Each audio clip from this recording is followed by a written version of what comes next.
Hi all, നമുക്കിന്ന് ലക്ഷ്യയുടെ school time Malayalam text ബുക്കിൻ്റെ review നോക്കാം. എനിക്കിത് വളരെ ഹെൽപ്ഫുള്ളായിട്ട് തോന്നിയൊരു ടെക്സ്റ്റ് ബുക്കാണ്. കാരണം നമുക്ക് എല്ലാ SCRT ടെക്സ്റ്റ് ബുക്സും കിട്ടില്ലല്ലോ. അപ്പോൾ അങ്ങനെയുള്ളൊരു സിറ്റുവേഷനിൽ ഈ ടെക്സ്റ്റ് നല്ല ഹെൽപ്ഫുള്ളാണ്. അപ്പോൾ ഇതിൻ്റെ ഇൻഡെക്സിൽ കൊടുത്തിരിക്കുന്നത് 5ാം ക്ലാസ് മുതൽ 10ാം ക്ലാസ് വരെയുള്ള SCRT ടെക്സ്റ്റ് ബുക്കിനെ ബേസ് ചെയ്തിട്ടുള്ള ഇമ്പോർട്ടൻറ്റ് പോയിൻറ്റ്സിൻ്റെ ഒരു ഫോമാറ്റാണ്. അപ്പോൾ 5ാം ക്ലാസ്സിൽ പദപരിചയം, പര്യായപദം, പിരിച്ചെഴുതുക, ഘടകപദം, ശൈലികൾ, പഴഞ്ചൊല്ലുകൾ, വിപരീതപദം, പദശുദ്ധി, കൃതികളും എഴുത്തുകാരും, കവിവാക്യങ്ങൾ, പ്രശസ്ത എഴുത്തുകാർ, ഈ ഒരു ഫോമാറ്റാണ്. അങ്ങനെയാണ് അവർ ആ ഒരു പോർഷൻസ് കൊടുത്തിട്ടുള്ളത്.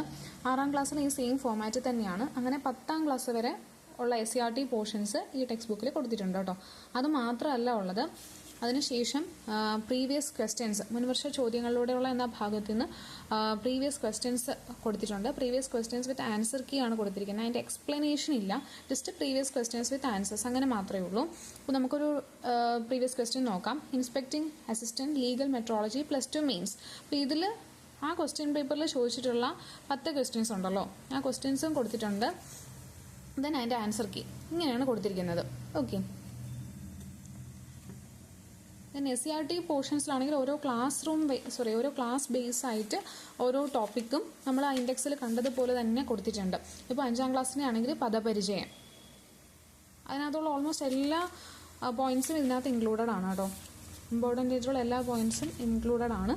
ഓക്കെ, നെക്സ്റ്റ് അത് കഴിഞ്ഞിട്ട് പര്യായപദം, ആ ഇൻഡെക്സിൽ കൊടുത്തിരിക്കുന്ന അതേപോലെ തന്നെ നല്ല രീതിയിൽ നല്ല എക്സ്പ്ലെയിൻ ചെയ്ത് കൊടുത്തിട്ടുണ്ട്.